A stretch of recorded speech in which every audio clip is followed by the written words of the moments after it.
Melania just reminded us what quiet strength actually looks like. She has been mostly silent while her husband has been mocked, investigated, and torn apart by the media. But now, she's done staying quiet. You guys gotta check this video out. So the assassination attempts, the first one is in Butler, Pennsylvania. And you write about watching the assassination attempt on TV. And you started working and you were distracted, so you pushed pause. I think your chief of staff maybe called you and said, he's okay, but there's been a shooting. What happened next? I ran to the TV and I rewinded and I watched it. I was only a few minutes behind.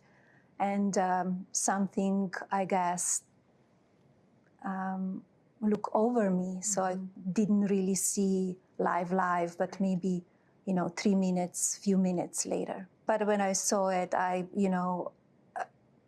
it was only, nobody really knew yet. Right. Because when you see him on the floor and you don't know what really happened.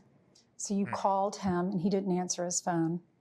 And you called. Really quick, guys, if you watched it just this long, let me know what you're thinking. How did you feel about that first assassination attempt? I honestly want to know. Don't forget to like the video. Let's keep going. Secret Service. And what did they say? First, the Secret Service was not available too because they were with him, right? And then after that, I got the Secret Service on the phone and they said that he's okay. We are on the way to the hospital. He will be okay. And were you able to talk to him on the phone eventually? Yes, I did. And then your son rushes into the room. Yes. And he had been told, your son is in college, I understand, but he's still your child. This is his father. How difficult was that to have that conversation with him? Very difficult, very difficult. He was outside playing sport and he rushed in and was very, very difficult. And then a few weeks later, there's another attempt on your husband's life at your golf course. Where were you and what was your reaction to this attempt? I was in New York City, actually, and I saw it on the television. And as soon as I saw it on television, I called again. And he was okay because Secret Service were great. The guys that they were with him, they were fantastic. And I think both of the events, they were really miracles. If you really think about it, the July 13 was a miracle, like that much, and he could, he could not be with us. And he normally doesn't call for that one screen. He waits till the end of the speech.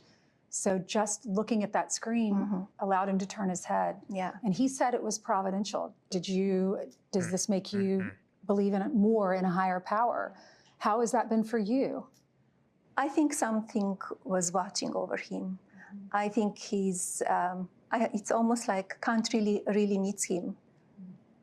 That maybe God's sparing his life? Yes. And then we were told this week, and we were told that authorities have already known this for a while, that there was an Iranian plot to kill your husband. So I watched this video that you released on social media questioning the first assassination attempt. For the second one, if they knew that there was this plot, why didn't they sweep the golf course? You know, it's interesting how quiet and everything became, all of the mainstream media.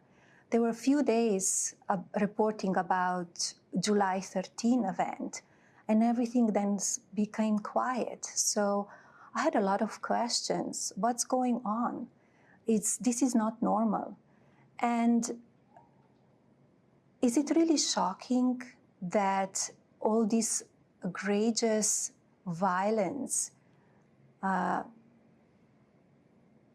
goes against my husband? Especially that we hear the leaders from the opposition party and mainstream media branding him as a threat to democracy, calling him vile names.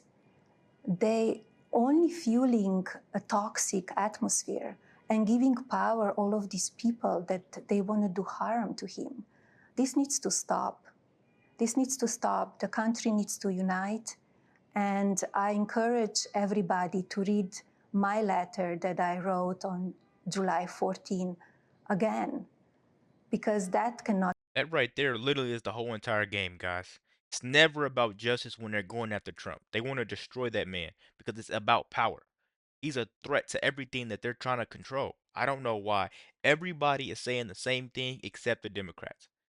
You know, there's people that have said they never voted Republican, but that feel like that was the best decision they could have made this last election. Why? Because they know Trump is the guy when you need stuff done. Joe Biden's the guy you go to when you just made a lot of money you want to pay for inflation. You got a lot of money you want to just pay for expensive eggs, gas, all types of crazy stuff. It all makes sense now. Keep going. Continue. Letter was very powerful. What made you get to the point of writing that letter? That's how I felt. Mm-hmm. That's how I felt. How do you feel when people say they don't like him? What do you wish they knew about him? That he is really a family man. He loves his family. He loves this country. And all he wants to build better and prosperous. Yeah, he's just strong. He's not afraid to. No, he's not talk strong. about the way you it could really see is. the way he was when he was shot, that in the ear, that the way he stood up and he said, fight, fight, fight, because we cannot allow that to happen. Okay, becoming First Lady. You wrote in the book when you found out you were watching Fox News right here in Trump Tower, and you write, I vividly recall Bret Baier's announcement, the president-elect is Donald J. Trump. And he looked at you and he said, can you believe it? And you said, yes, I can. Your life immediately changed. When did it hit you? I am the First Lady of the United States. I don't know that it hits you, but you know that you have extra responsibility. You talked about having special bonds with First Ladies, with the wives of prime ministers. Who really did you, when you were just there with them and you had to sit at the dinner table and talk, I'm sure some were just incredibly fun. You really bonded with a few of them. Anyone come to mind? It's interesting because when you meet many times, you establish a relationship. So with Mrs. Macron, Brigitte Macron, she's fun. She's fun. Yeah. We always had great laughs. And with Aki, Mrs. Abe, and I'm so sorry what happened to him. Guys, it's obvious she's done being silent. For years, they mocked her accent, they ignored her work, ignored how she looked, called her all types of names, treated her like she was invisible. But now I can tell she's standing up. She knows her voice means something. But the quiet ones, they hit the hardest. Check this speech out. It's okay. No worries. Welcome. And thank you very much for your kind words. Motherhood.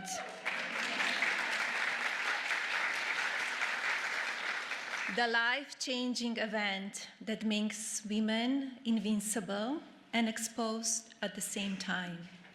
It's remarkable, really, that my son's life creates unimaginable, unpredictable concerns and thrills for me, even until this day. All caring mothers understand this rare feeling. Nothing against fathers, of course. But in my opinion, and I'm sure everyone in this room agrees, only a mother can grasp this particular point. Military mothers and America, together, have developed an extraordinary parallel journey. They are filled with stories of personal sacrifice, determination, loss, and healing. Certainly, only military mothers have experienced this level of grace and resilience of American life. And finally, aging. A sudden shift in family dynamics. An unexpected positioning change in life when caretakers become the caregivers. If this has happened within your family, you understand the precious nature of motherhood. Everybody, I'm sure everybody in that room feels it. You could feel it. This isn't a campaign bluff. This is someone looking you in the eye and a woman looking you in the eye and saying, "We see you. We see you." That has to hit home for a lot of people, man. Let's keep going.